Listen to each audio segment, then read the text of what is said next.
Hello everyone. काफ़ी सारे aspirant मुझसे पूछते हैं कि what is the success formula for clearing IAS exam.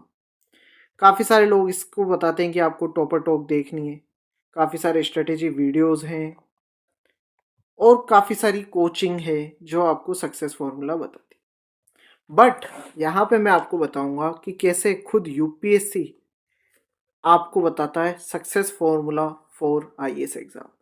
लेकिन दिक्कत की बात यह है कि काफ़ी बार हम डिस्ट्रैक्ट हो जाते हैं and we don't understand the clues given by UPSC. And आज के इस वीडियो में मैं आपको वही क्लूज बताऊंगा ताकि आप आईएएस एग्जाम में सक्सेस पा सकें। तो इस वीडियो को आपको एंड तक देखना है, but before this here is a brief of my UPSC journey. I have appeared in CSC 2020, 2021 and 2022. Every time I have reached till the interview stage, and here I am going to tell you what worked for me, what doesn't work, and how to easily achieve your highest dream.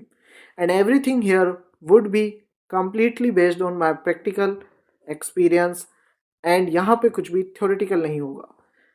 But before that, if you want to download full PDF of this lecture, you can download it from my Telegram channel. Also, you can sign up for the free IS Ganga mock test. You can get exclusive resources from my website, and इन तीनों का link मैंने comment section में pin कर रखा है। तो सबसे पहला क्लू जो यूपीएससी देता है वो है पीवाईक्यूज। देखो, यहीं से आप सिलेबस को समझ पाओगे। अगर आपको यूपीएससी का सिलेबस समझना है तो आपको ये समझना होगा कि वहाँ से कैसे सवाल आ रहे हैं। आप कितनी भी कोचिंग पीडीएफ्स पढ़ लो, उससे आपको समझ में नहीं आएगा। आपको तब समझ में आएगा जब आप यूपीएससी के पीवाईक्यूज देखोगे, क्योंकि पीवाईक्यूज ही हैं जो आपको ट्रू स्कोप बताते हैं सिलेबस का। फॉर एग्जाम्पल, पॉलिटी का सिलेबस कहता है कॉन्स्टिट्यूशन, पॉलिटिकल सिस्टम, पंचायती राज।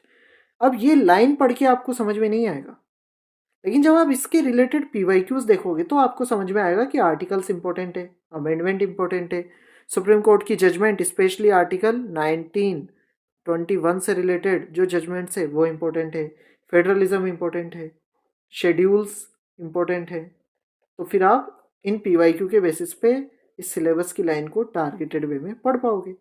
अब जब प्रीलिम्स के आप पीवाईक्यूज देखोगे तो आपको पता चलेगा क्या क्या फैक्चुअल चीज़ें याद रखनी है, और जब मेंस के पीवाईक्यूज देखोगे तो आपको पता चलेगा क्या क्या एनालिटिकल चीज़ें याद रखनी है, एनालिटिकल बाउंड्रीज क्या है। और अब आपको करना क्या है, आपको पिछले 10 साल के पीवाईक्यूज एनालाइज करने हैं, वहाँ पे जो थीम्स रिपीट हो रही हैं उनको आइडेंटिफाई करना है, एंड ये थीम्स ही आपकी सक्सेस का ब्लूप्रिंट बनेगी, और इन्हीं के अकॉर्डिंग हमें पढ़ाई करनी है। तो नॉलेज कितनी लेनी है इसका जो क्लू है वो आपको यूपीएससी के पीवाईक्यूज से पता चल जाएगा। इसके बाद में बात करते हैं टॉपर कॉपीज। नॉलेज तो आपने ले ली, लेकिन आंसर कैसे लिखना है, इवेल्युएटर्स किस चीज को रिवॉर्ड कर रहे हैं, ये भी तो जानना पड़ेगा। तो इसके लिए आपको टॉपर कॉपीज देखनी पड़ेगी। और आप सभी जानते हो कि देखो, टॉपर ने क्या पढ़ा वो मैटर नहीं करता, उन्होंने कैसे लिखा वो मैटर करता है, क्योंकि उनको उसी के नंबर मिले। पढ़ाई तो सभी सेम बुक से करते हैं, लेकिन toppers get better marks. Why? Because they write in a different way. अब वो कैसे लिखते हैं, तो वो पूरा इंट्रो बॉडी कंक्लूजन फॉर्मेट होता है, ठीक है। स्ट्रेटेजिक यूज़ करते हैं वो कीवर्ड्स का, सब हेडिंग्स का, ओवरऑल ऑर्गेनाइज्ड प्रेजेंटेशन होता है उनका। वैल्यू एडिशन वो करते हैं कमिटीज, स्कीम, डेटा, एग्जाम्पल से, एंड ओवरऑल एक बैलेंस्ड पर्सपेक्टिव देते हैं, और उसके कारण उनका आंसर स्टैंड आउट करता है and they score quite higher. तो आपको क्या करना है, आपको अपना आंसर जैसे अगर आपने GS2 का कोई आंसर लिखा तो आपको उसे कंपेयर करना है टॉपर कॉपीज से। वहाँ पे आपको देखने को मिलेगा कि वो अच्छे से अंडरलाइन कर रहे हैं, स्मॉल डायग्राम्स बना रहे हैं, आर्टिकल्स डाल रहे हैं। And if you want to go in depth तो आप क्या करो, हर एक जो GS पेपर है, GS 1 2 3 4, उसके 3 टॉपर्स की कॉपीज लो, एंड वहाँ पे जो कॉमन आंसर राइटिंग का पैटर्न है उसे आइडेंटिफाई करो, एंड उसको नोट डाउन कर लो अपनी डायरी में, एंड वैसे ही आंसर लिखो। तो उससे क्या होगा, जो नॉलेज वाला पार्ट है वो तो पीवाईक्यू से हमारा कवर हो गया, क्या पढ़ना है और उसको कैसे लेवरेज करना है एग्जाम में, कैसे लिखना है वो हमें टॉपर कॉपीज से पता पड़ जाएगा। तो इससे आपका पूरी प्रॉब्लम ही सोल्व हो जाएगी आपकी। अब बात आती है पर्सनैलिटी टेस्ट की। तो देखो, यहाँ पे आपको क्या करना है, पहले तो आपको ये समझना पड़ेगा कि नॉलेज में get you till the to clear mains, ठीक है। प्री क्लियर हो जाएगा नॉलेज से, मेंस क्लियर हो जाएगा, लेकिन personality will get you in service. And personality कैसे डेवलप करनी है वो आपको पता चलेगा जब आप मॉक इंटरव्यूज देखोगे टॉप स्कोरर्स के, जिनके इंटरव्यू में काफ़ी अच्छे स्कोर हैं। वहाँ से आप सॉफ्ट स्किल सीखोगे और ये सॉफ्ट स्किल आपको सर्विस दिलाएगी। अब अगर आप अच्छे से ध्यान से उनके मॉक इंटरव्यूज देखोगे तो आपको पता पड़ेगा वो काफ़ी ज़्यादा काम एंड कंपोज्ड रहते हैं इवन अंडर प्रेशर। ठीक है, they give balanced opinions and optimism वाला एटीट्यूड रहता है, पॉजिटिव अप्रोच रहती है टुवर्ड्स चैलेंजेस। एंड यहाँ पे आपको ये भी समझना होगा कि काफ़ी बार AIR 1 to 20 जो कैंडिडेट होते हैं वो बहुत अच्छा स्कोर नहीं ला पाते GS या ऑप्शनल में, बट वो अपने इंटरव्यू में इतना अच्छा स्कोर लेके आ जाते हैं कि उनकी फाइनल रैंक बूस्ट हो जाती है। तो आपको क्या करना है, आपको मॉक इंटरव्यूज देखने हैं और उनकी प्रैक्टिस भी करनी है। जब आप मेंस क्लियर कर लोगे तो आपको कम से कम 5-6 मॉक तो देने हैं, और फिर उसके बाद में आपको अपने जो डेव के क्वेश्चन है वो प्रैक्टिस करने हैं। PYQs के जो आपने इंटरव्यू ट्रांसक्रिप्ट है ना, इंटरव्यू ट्रांसक्रिप्ट आपको देखनी है, और इस तरीके से आपकी पर्सनैलिटी प्रिपेयर हो जाएगी फॉर योर पर्सनैलिटी टेस्ट। तो ये तीसरा हिंट है जो UPSC देता है। जब हम इंटरव्यू के टॉपर्स का वीडियो देखते हैं तो हमें पता पड़ता है किस तरीके की पर्सनैलिटी को UPSC रिवॉर्ड करता है। ठीक है, अब इसके बाद में और क्या क्लू है, तो एक और क्लू है वो है मार्कशीट का ट्रेंड। यहाँ से आपको पता चलेगा कहाँ पे ज़्यादा फोकस करना है। तो आपको ये देखना है कि अधिकतर जब आप देखोगे मार्कशीट तो आपको देखने को मिलेगा जो GS की मार्क्स रेंज है वो 110 से 115 तक जाती है, यानी कि UPSC रेयरली किसी को 120 125 देता है। तो ये इंडिकेट करता है कि इवेलुएटर आपसे एक्सपेक्ट कर रहा है average coverage, not a lot of brilliance in GS paper. But अगर आप ऑप्शनल देखोगे तो ऑप्शनल में 280 से 320 मार्क्स मिलते हैं। तो यानी कि ऑप्शनल हमारा रियल डिफरेंशिएटर है, यहाँ पे हम बहुत अच्छा स्कोर ला सकते हैं। Same is the case with ऐसे में बहुत कम लोगों के 130 प्लस है।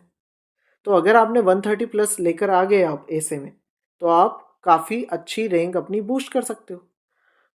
तो जब आप मार्कशीट देखोगे आपको पता पड़ेगा कौन से एरियाज पे फोकस करना है। आपको पता चलेगा कि ऑप्शनल और ऐसे बहुत ज़्यादा इंपॉर्टेंट है, ये रैंक मल्टीप्लायर है। GS तो सेफ्टी नेट है, इसको हमें डिसेंट लेवल पे प्रिपेयर करना है। मेन फोकस इन दो जगह रखना है। ठीक है, फाइनली UPSC भी खुद रिपोर्ट्स रिलीज करता है, जैसे कि common mistakes in OMR filling या आंसर बुकलेट में कौन सी कॉमन मिस्टेक्स एस्पायरेंट करते हैं। वो रिपोर्ट्स भी UPSC रिलीज करता है, वो आप चेकआउट कर सकते हो। साथ ही UPSC जो कॉपीज होती है उनकी PDF शेयर करता है अपनी वेबसाइट पे, वो आप देख सकते हो। इससे क्या होगा, आप अननेसेसरी मिस्टेक्स नहीं करोगे, है ना, और आपके जो आंसर की क्वालिटी है वो इम्प्रूव्ड रहेगी। साथ ही आपको, क्योंकि UPSC के डायरेक्ट सोर्स से इंफॉर्मेशन मिल रही है, तो आपको कोई कंफ्यूजन भी नहीं होगा। अगर हम मल्टीपल जगह से इंफॉर्मेशन लेते हैं we might get confused, but अगर UPSC की रिपोर्ट को ही हम पढ़ रहे हैं तो हमें कंप्लीट क्लैरिटी रहेगी and they will clearly tell you what not to do. क्या मिस्टेक्स OMR में नहीं करनी, आंसर राइटिंग के टाइम पे क्या मिस्टेक्स नहीं करनी बुकलेट में। So overall to sum it up, आपको PYQs की मास्टरी करनी है। They give you understanding of the real syllabus. Then you need to do exam oriented writing from topper copies. इसके बाद में आपको ऐसे एंड ऑप्शनल अच्छे से प्रिपेयर करना है, एथिक्स को भी हम इसमें काउंट कर सकते हैं। एंड फाइनली हमें बैलेंस्ड पर्सनैलिटी बनानी है बाय वॉचिंग जो पर्सनैलिटी टेस्ट के टॉपर्स हैं उनके मॉक इंटरव्यूज देखकर। इससे हमारा राइट एटीट्यूड हम प्रोजेक्ट कर पाएंगे, कंपोजर रह पाएंगे। ओवरऑल सक्सेस का जो मंत्रा है वो है एफर्ट, पैशन एंड परसिवरेंस। अगर आप ये रखते हो then you can easily clear this highest dream. मेरे ओपिनियन में UPSC never hides its success formula. हर क्वेश्चन पेपर जो आपको UPSC की तरफ से मिला है आज तक, हर टॉपर की कॉपी, हर marksheet is showing you, is giving you clue for success in this exam. आपकी जॉब क्या है, आपकी जॉब है not to guess the formula but to apply these learnings in your exam.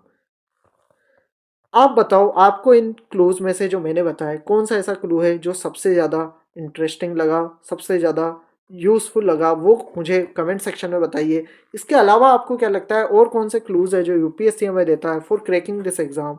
And if you want to connect with me personally you can join my Telegram channel, you can download free resources from my website and subscribe to this channel for more such content and share this with your friends ताकि they can also realize their IAS dreams.